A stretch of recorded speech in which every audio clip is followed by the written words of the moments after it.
Prévenir les récidives du mal de dos nécessite une éducation rationnelle du rachis. L'utilisation de ballons de Klein-Fogelbach permet d'induire des mouvements tridimensionnels, d'utiliser le rebond afin de déclencher l'activité des muscles dorsaux et de renforcer la musculature abdominale sur un rachis contrôlé. L'efficacité de ces exercices peut être mise en évidence sur les muscles dorsaux et lombaires par une électromyographie de surface.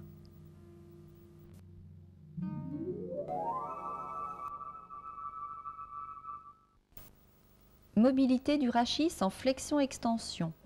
Le mouvement de flexion est obtenu en enfonçant le sacrum dans le ballon. Le mouvement d'extension est obtenu en montant le sacrum au plafond.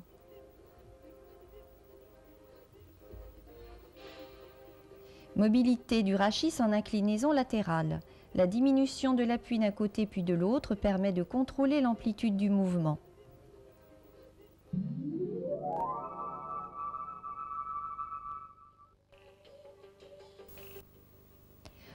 Le rebond est activé par la frappe des talons sur le sol tout en maintenant le rachis en rectitude. La courbe de droite montre l'activité musculaire permanente et régulière au cours de cet exercice. Celle de gauche est prise au repos.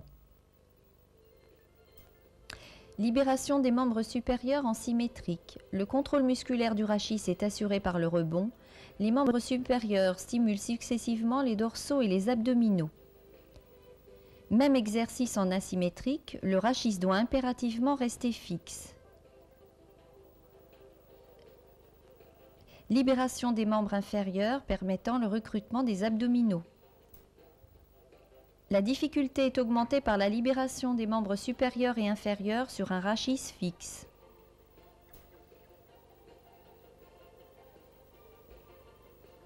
Mobilité en rotation. Le niveau rotatoire varie en fonction de la position des bras.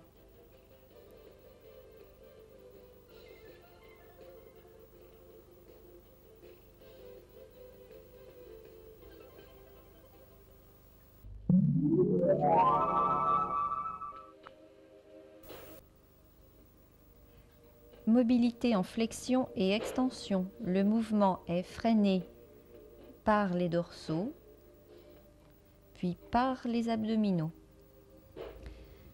L'activité musculaire lombaire est plus importante que l'activité dorsale, validant l'efficacité de cet exercice dans les déficits musculaires lombaires. Le mouvement peut être synchronisé avec les membres supérieurs. Cet exercice, comme le montre la courbe de gauche, déclenche une activité comparable des dorsaux et des lombaires, contrairement à l'exercice précédent.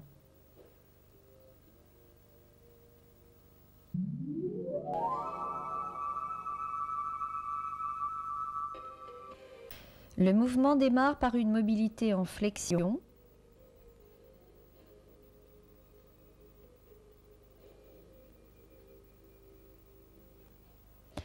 La descente est freinée par les muscles abdominaux. La remontée est commandée par la contraction concentrique de ces mêmes muscles. Dans cet exercice, l'activité musculaire prédomine sur les dorsaux. Par contre, l'activité lombaire est de faible amplitude.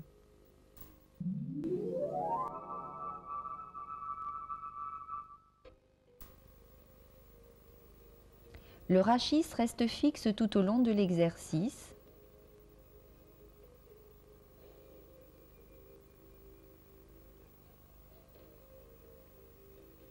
Un ballon de plus gros diamètre permet d'obtenir une rectitude parfaite.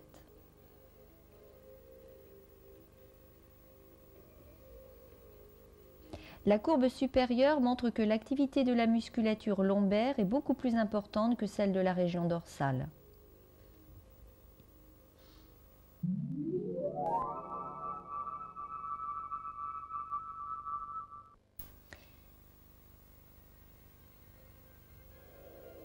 Mobilité du rachis en inflexion latérale.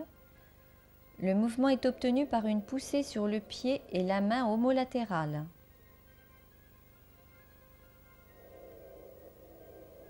Le dernier pic montre une activité très importante et concordante des dorsaux et lombaires provoquée par une forte poussée du pied et de la main homolatérale. L'activité musculaire est donc proportionnelle à la poussée des membres.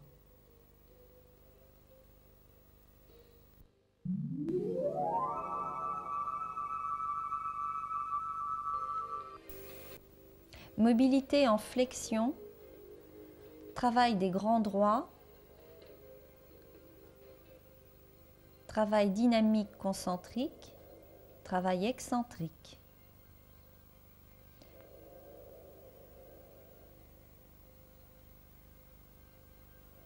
Le rachis est maintenu en rectitude. Mobilité en flexion et rotation, travail des obliques.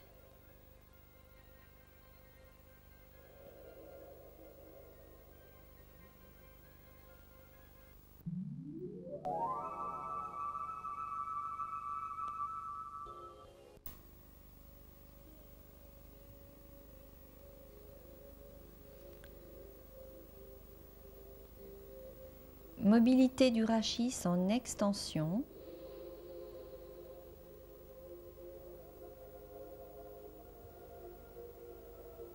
Cet exercice vise essentiellement à la détente.